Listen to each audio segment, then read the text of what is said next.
Guys ఇదైతే voting analysis. అసలు voting అనాలిసిస్‌లో టాప్‌లో ఎవరున్నారు? ఎంతమంది ఉన్నారు? అసలు అప్ అండ్ డౌన్ ఎట్లా పెరుగుతున్నారో క్లారిటీగా మాట్లాడదాం. ఏ టాస్క్ ఆడడం వల్ల వాళ్ళకి వర్కౌట్ అయ్యి నిజంగా టాప్‌లో వెళ్ళే అవకాశం ఉందో చూద్దాం. నేను ఊహించలేని కంటెస్టెంట్ వచ్చి సెకండ్ ప్లేస్‌కి వెళ్ళే ఛాయిసెస్ కూడా ఉన్నాయి. ఎవరో ఈ వీడియోలో క్లారిటీగా మాట్లాడుకుందాం. హై గైస్, నా పేరు సుమన్. వెల్కమ్ బ్యాక్ టు షెన్యూక్స్ నైన్ ఛానల్. కొత్తగా వచ్చేటప్పుడు మన ఛానల్ సబ్స్క్రైబ్ చేసుకొని దయచేసి ఒక లైక్ మామ. లైక్ ఇంపార్టెంట్, లైక్ వేసుకోండి. ఓటింగ్ అనాలిసిస్ డైరెక్ట్ ఓటింగ్లో పర్సంటేజ్ ఎవరు ఉన్నారో వాళ్ళని చెప్పుకుంటా వన్ బై ఎవరు ఎలా మాట్లాడారో దాని గురించి మాట్లాడుకుందాం. అసలు ఎలా పెరిగిందో కూడా మాట్లాడదాం. తనుజకు వచ్చేసి ఆల్మోస్ట్ 33% ఉంది. లాస్ట్ వీక్లో నేను చూస్తే 36% ఉండేది. 36 నుంచి 33కి పడ్డా, 3% తనకి ఓటింగ్ లిస్ట్ అనేది బాగా తగ్గిపోయింది. ఎందుకంటే బిగ్ బాస్ వచ్చి తను ఏం చేసినా ఫేవరబుల్గా చూపిస్తున్నారని బయట జనాలకు టాకు, అందరు చూసే వాళ్ళకి టాకు. లైవ్లో ఎంతమంది చూస్తున్నారో ప్రతి ఒక్కరికి అర్థమవుతుంది. ఇంక్లూడింగ్ నిన్న కూడా జరిగిన దాంట్లో మన తనుజ బాత్రూమ్ దగ్గర ఊడ్చుతా అంటే కూడా బిగ్ బాస్ ఫోకస్ చేసి మరి తననే చూపిస్తున్నారు. అసలు ఎందుకు చూపిస్తున్నారు? అరే బిగ్ బాస్ తనుజ తన గేమ్ తను ఆడుకుంటుంది, బిగ్ బాస్ ఫేవరబుల్ చేస్తున్నాడు. సో జనాలకు కూడా ఇది అర్థమై నిజంగా ఫేవరబుల్ చేస్తున్నాడేమని దాని ద్వారా జనాల దృష్టిలో వెళ్ళడం వల్ల పర్సంటేజ్ అని తగ్గుతుంది. ఇట్లనే ఉంటే బిగ్ బాస్ ఇట్లనే సపోర్ట్ చేస్తున్నాడని క్లారిటీగా జనాల తెలిస్తే నిజంగా ఓట్లింగ్ అనేది 100% తగ్గుతుంది. నెక్స్ట్ వచ్చేసి కళ్యాణ్ వచ్చేసి 18 నుంచి 20. తనకు ఓటింగ్ లిస్ట్ అనేది పెరగట్లేదు, తగ్గట్లేదు. యాస్టిజ్ అలా మూవ్ అవుతుంది. ఒక 2% అటు ఇటు జరుగుతుంది.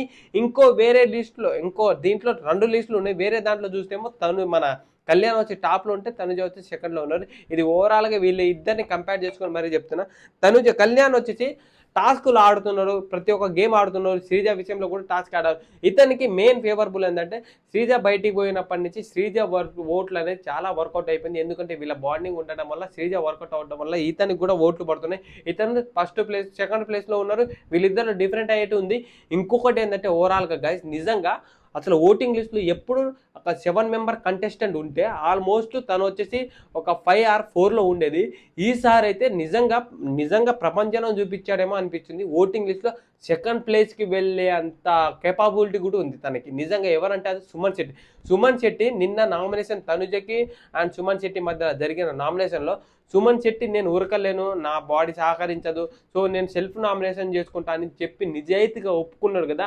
అది జనాల దగ్గర ఎక్కడో గుండెకు తలిగింది అనుకుంటా. అసలు ఆ గుండెకు తలగడం వల్ల జనాల ఓటింగ్ ఎట్లా పడుతున్నాయంటే సుమన్ శెట్టికి అసలు థర్డ్ ప్లేస్ అంటే కళ్యాణ్ కంటే ఒక 3% తక్కువ ఉన్నారు. ఆల్మోస్ట్ జనాలు సపోర్ట్ చేస్తే మాత్రం ఆ 3% కూడా కొట్టేసి సెకండ్ ప్లేస్కి వెళ్ళే అవకాశం ఉంది.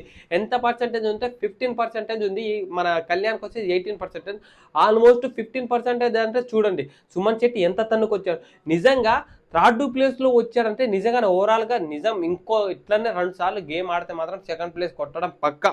ఏంటంటే దాని తర్వాత సుమన్ శెట్టి తర్వాత లిస్ట్లో ఎప్పుడున్నా మనం చూడాల్సింది ఏంటంటే ఓటింగ్లో నామినేషన్లు ఎప్పుడున్నా సంజన వచ్చేసి 4th ప్లేస్, ఎప్పటికీ 4th ప్లేసే ఉంటుంది. 4th ప్లేస్ నుంచి ఎప్పుడు మారదు. ఎందుకంటే ఇమానియల్ ఓటు, ఇమానియల్ నామినేషన్ రాకపోతే ఇమానియల్ ఓట్లు కూడా సంజనకు పడే అవకాశం ఉంది, తన ఓట్లు కూడా పడే అవకాశం ఉంది. కానీ ఈ వీక్ అయితే అసలు ఎందుకంటే తను అసలు 5th ప్లేస్కి రావాల్సి వచ్చింది. ఎందుకంటే అతనికంటే ముందు భరణి శంకర్ ఉన్నారు. భరణి శంకర్కి వచ్చేసి 11%, తనకు సంజన గల్రానికి 9%. భరణి శంకర్కి 11% రావడానికి ఏంటంటే తను ఎలిమినేషన్ అయిన తర్వాత బయట ఏం జరుగుతుంది, అసలు ఎలా ఆడాలి, బాండింగ్ అనేది ఉండొద్దు. నేను ఏ బాండింగ్ వల్ల నేను బయటికి వచ్చేసా, ఆ బాండింగ్నే నేను స్టిక్ ఆన్ చేసుకుని ఆ బాండింగ్ దూరం చేసి ఆడాలి. చూసారా, దివ్యతో ఎక్కడ మూవ్ అవ్వాలో అక్కడే మూవ్ అవుతుంది. తనుజ వచ్చేసి నాన్న నాన్న నాన్న అనేది. కానీ ఇప్పుడు తన గేమ్ అర్థం చేసుకొని వచ్చిన sir sir sir sir Bharani sir అంటే తనుజ గారు, భరణి సార్, తరుణజ గారు ఎంత రెస్పెక్ట్ పెరిగింది అంటే భరణి శంకర్ ఎవరి వల్ల నాకు ఎఫెక్ట్ పడ్డది, ఎవరిని గేమ్ ఆడాలో తెలుసుకున్నాడు. ఇంకొకటి ఏంటంటే తను వచ్చేసి మొన్న టాస్క్లు అన్నప్పుడు తనకు బాగా ఇంజురీ అయింది కదా, ఆ పర్పస్ మీద కూడా కష్టపడి ఆడాడు తనకి. అలా అని సింపతి వర్కౌట్ అయ్యి కూడా ఓట్లు పడుతున్నాయి. తన డబల్ ఫేస్ గేమ్ కూడా ఆడుతున్నాడు, డబల్ ఫేస్ మెంటాలిటీ కూడా ఉన్నారని కూడా జనాలు కొంచెం దానివల్ల కూడా ఓటింగ్ తగ్గే. తన గేమ్ అనేది కొంచెం ఇంప్రూవ్ చేసుకుంటే టాప్ 5 వెళ్ళే అవకాశం కూడా ఉంటుంది. టాప్ 5 మెటీరియలే. ఇతను వచ్చి చిట్ల సంజన గల్రానికి అసలు 5th ప్లేస్ ఓటింగ్లో రావడానికి ఏంది కారణం అంటే అసలు టాస్కులు లేవు. లాస్ట్ సారేమో టాస్కులు ఆడలే, గేమ్లో ఏమైనా ఆడితే అనవసరంగా వేడుస్తుంది. ఈ వీక్ కూడా నామినేషన్ చేసి అనవసరంగా వేడుస్తుంది. ఇంకొకటి ఏంటంటే కెప్టెన్సీ కంటెండర్ టాస్క్ నుంచి సంజనని ఎవరు ఆ blue team, pink team, yellow team నుంచి ఎవ్వరు తీసుకోలేదు. ఆ టాస్క్ తీసుకోపోవడం వల్ల అసలు తనకి ఈ వీక్ అయినా కూడా గేమ్ ఆడే అంత పరిస్థితి ఉండదు. ఓటింగ్ పెరుగుతుందో పెరగదో తెలియదు. ఎవరైనా ఓటింగ్లో తక్కువలో ఉన్నా ఎక్కువలో ఉన్నా గేమ్ అనేది ఆడితే దాన్ని బట్టి జనాల దగ్గర కొంచెం పోర్ట్రైట్ గేమ్ కష్టపడితే ఆడుతున్నారా, ఫైట్ చేస్తున్నారా, మనం కూడా సపోర్ట్ చేస్తామని ఆ ఉద్దేశంతో జనాలు బయటికి వచ్చే అవకాశం ఉంది, తనకు ఓట్లు వేసే అవకాశం ఉంది. నెక్స్ట్ వచ్చేసి సంజన గల్రాని తర్వాత రాము రాథోడ్ నిజంగా ఈ వీక్ కూడా సేవ్ అయిపోతాడు. నిజంగా చెప్తున్నా కదా, నేను చూస్తున్న ఆల్మోస్ట్ ఒక 3-4 ఈ వీక్స్ నుంచి ఓటింగ్ లిస్టులు లీస్ట్ బాటమ్ 2లో వస్తున్నాడు. కానీ లాస్ట్ డే రాగానే ఓటింగ్ నుంచి 5 పెరుగుతుంది. అసలు వీళ్ళకంటే ఒక 5-6 పాయింట్ డిఫరెంట్ అవుతుంది. తనకు వచ్చేసి రాము రాథోడ్కి ఇప్పుడు ప్రజెంట్ ఉన్న పర్సంటేజ్ 7 నుంచి 8% ఉంది. నిజంగా తనకు ఓటింగ్ ఎట్లా పడుతుందంటే ఇప్పటికి కూడా ఓట్లు పడే అవకాశం ఉంది. ఎందుకంటే తను వచ్చేసి ఇమానియల్ వాళ్ళ టీమును, ఇమానియల్, తనుజ, గౌరవ్ గుప్తా అండ్ మన రాము రాథోడ్ వీళ్ళు వచ్చేసి ఓవరాల్గా మన ఈ నలుగురు టీంలో ఇవాళ ఆడిన ఫస్ట్ టాస్క్లో కూడా దానికి సంబంధించిన వీడియో కూడా చూసా, వెళ్ళి చూడండి.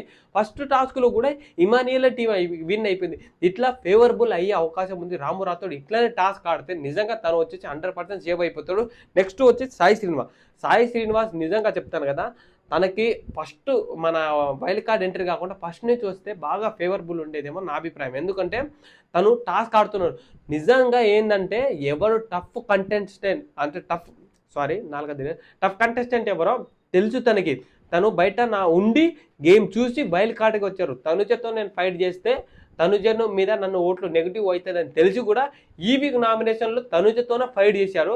అదే ఫేవరబుల్ అయ్యే అవకాశం ఉంది. బిగ్ బాస్ కూడా సపోర్ట్ చేసే ఛాన్సెస్ ఉన్నాయి. ఎందుకంటే ఇలాంటి వాళ్ళే కంటెస్టెంట్తో ఫైట్ చేసే అవకాశం ఉంది. ఇట్లని చెయ్యాలి. బిగ్ బాస్ అయితే 2 ఫేజ్గా ఆలోచించకపోతే సాయి శ్రీనివాస్కి ఉండే అవకాశం ఉంది. ఎందుకంటే తనుజతో ఫైట్ కావాలి అంటే, బజ్ క్రియేట్ అవ్వాలంటే ఇలాంటి కంటెస్టెంట్ ఉండాలి కదా. బిగ్ బాస్ అదే సపోర్ట్, నేను తనుజనే చేస్తా, తనుజతోనే మూవ్ అవుతా అని అనుకుంటే మాత్రం ఇక ఈ వీక్ అయితే 100% సాయి శ్రీనివాస్ ఎలిమినేషన్ అయ్యే అవకాశం ఉంటుంది. 100% అయితే పక్క ఏదైతే గుర్తుపెట్టుకుని ఓటింగ్ లిస్ట్లో సాయి శ్రీనివాస్కి అయితే 4% మాత్రమే ఉంది. అంటే చాలా లీస్ట్ 1 to ఎవరో తన ఇన్స్టాగ్రామ్ ఇన్ఫ్లుయెన్సర్ కాబట్టి తనకు తగిన వాళ్ళు తప్ప, తన ఫ్యామిలీ మెంబర్స్ అలా కొందరు తప్ప మిగతా వాళ్ళు ఎవరు సపోర్ట్ చేయట్లేదని ఇక్కడ ఓటింగ్ లిస్ట్ అయితే క్లారిటీగా తెలుస్తుంది. మరొక ఓట్లో ఏంటంటే తనుజేమో 2nd ప్లేస్ ఉంటే కళ్యాణ్ వచ్చి 3rd ప్లేస్ ఉన్నారు, సుమన్ యాస్టీజ్ అదే 4th ప్లేస్లో అట్లా ఉన్నారు. ఇక్కడైతే ఓటింగ్ లిస్ట్ అని డిఫరెంట్ అవ్వలే. వీళ్ళ టాస్కులు ఇవాళ మొత్తం ఈ week Ramu Rathod and Sai Srinivas అయితే మెయిన్ డేంజర్ అంటే డేంజర్ ఓవరాల్గా. సాయి శ్రీనివాస్ కనుక ఈ వీక్ కనుక దద్దరిల్లేటట్టు ఆడితే రాము రాథోడ్ ఊడ్చిపటాస్, లేకపోతే రాము రాథోడ్ మాత్రం దద్దరిల్లు ఆడేటట్టు అయితే మన సాయి శ్రీనివాస్ ఊడ్చిపటాస్. మెయిన్ ఏంటంటే రాము రాథోడ్ ఫేవరబుల్ బాగుంది. ఇమానియల్ ఉన్నాడు, తనుజ ఉన్నాడు. ఇటు చూస్తే వీళ్ళ టీం గట్టిగా. ఎందుకంటే తనుజ ఓట్లు కూడా ఆల్మోస్ట్ ఎట్లాగో తనుజ సేవ్ అవుతుంది కదా అని ఆల్మోస్ట్ పడే అవకాశం కూడా ఉంది రాము రాథోడ్కి. ఎందుకంటే అక్క సిస్టర్ అని అనుకుంటూ ఉన్నారు కదా. ఇంకొకటి ఏంటంటే రాము రాథోడ్ డేంజర్ జోన్లో ఉన్న అక్క సిస్టర్ అని అంటున్నారు కదా, తనుజ దగ్గర ఉన్న పవర్ని యూజ్ చేసి సేవ్ చేసే అవకాశం కూడా ఉంది. ఇది కూడా క్లారిటీగా గుర్తుపెట్టుకోండి. ఏం కాదు, నిజంగా సేవ్ చేసే అవకాశం ఉంది. చూద్దాం ఇది ఎంతవరకు క్లారిటీ అయితే చూద్దాం. హాయిగా మొత్తానికైతే మనను అయితే కొంచెం వీడియోని సపోర్ట్ చేసి, మన ఫాలోవర్స్ అయినా, మన కొత్తగా వచ్చేటోళ్ళైనా మన ఛానల్ సబ్స్క్రైబ్ చేసుకొని కొంచెం వీడియో అయితే షేర్ చేయండి. ఫస్ట్ అయితే సపోర్ట్ కావాలి. మీరైతే కొంచెం నత్తి అనేది పోతుంది. ఎందుకంటే అంత పాయింట్అవుట్లో చెప్పాలంటే నాలుక తిరగట్లే. అందుకే అట్లా కొంచెం మిస్టేక్ అయితే అట్లా అయితే క్షమించండి. కొంచెం మిస్టేక్ అయితే సెట్ చేసుకోండి. నేను కూడా సెట్ చేసుకుంటా, ఏమనుకోకండి. కానీ వీడియోలో మాత్రం మంచి మ్యాటర్ ఉంటుంది.